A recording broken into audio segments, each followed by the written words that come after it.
মাননীয় বিরোধী দলীয় নেতা যে চাঁদাবাজি বৃদ্ধি পেয়েছে বললেন, তার কাছে যদি কোনো খতিয়ান থাকে আমার কাছে প্রদান করলে বা আপনারা দিলে সেই জায়গাটা আমি অ্যাড্রেস করতে পারবো।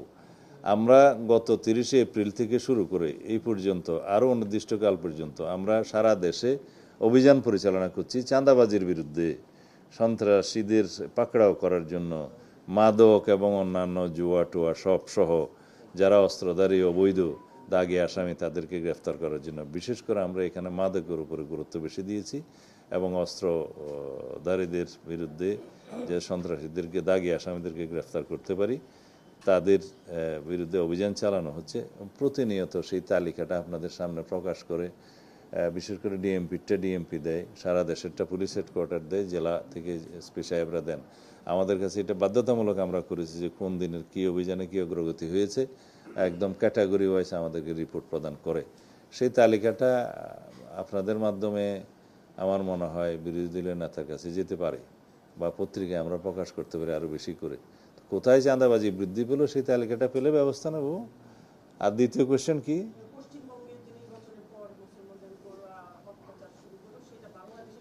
আপনার কাছে কি খতিয়ান আছে যে অত্যাচার শুরু হয়েছে? গণমাধ্যমে ওভাবে আসে নাই, কিছু সোশ্যাল মিডিয়াতে পুরানো চিত্র দিয়ে এসছে। আচ্ছা, আমরা আমাদের এখানে ডিপ্লোম্যাটিক মিশন আছে, পররাষ্ট্র মন্ত্রণালয় আছে, আপনারা তাদের কাছে জিজ্ঞেস করতে পারেন যে সেরকম কোনো পরিস্থিতি সৃষ্টি হয়েছে কিনা। আমরা সীমান্ত পাহারা দেই, বিজিবি সতর্ক আছে কোনো রকমের যাতে পশ্চিম না হয়, আর সেরকম কোনো ঘটনা আমাদের এখানে এখনো নজরে আসেনি যে ওখানে অত্যাচার নির্যাতন শুরু হয়েছে।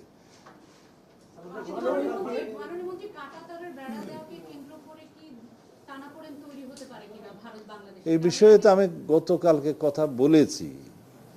বাংলাদেশের সার্বভৌমত্ব আরেকটি দেশের সার্বভৌমত্ব, এটা হচ্ছে on the basis of sovereign equality. আমরা দুই দেশের সাথে সম্পর্ক বজায় রাখি। এখন কোনো দেশের অঙ্গরাজ্যের একটা নির্বাচন, স্থায়ী নির্বাচন কি হলো, তার ফলাফল কি হলো, সেটার প্রভাব কি হবে, সেটা তাদের সম্পূর্ণ আভ্যন্তরীণ ব্যাপার। এখানে কাঁটাতারের বেড়া যদি ভারতীয় সীমানার মধ্যে নোম্যান্স ল্যান্ড বজায় রেখে যদি সেই দেশ দিতে চায়, সেটা ডিপ্লোম্যাটিক ওয়েতে আমাদের আলাপ আলোচনা হবে, কিন্তু সেরকম কোনো ইস্যু তো প্র্যাকটিক্যালি ভারত সরকারের পক্ষ থেকে আমরা দেখিনি।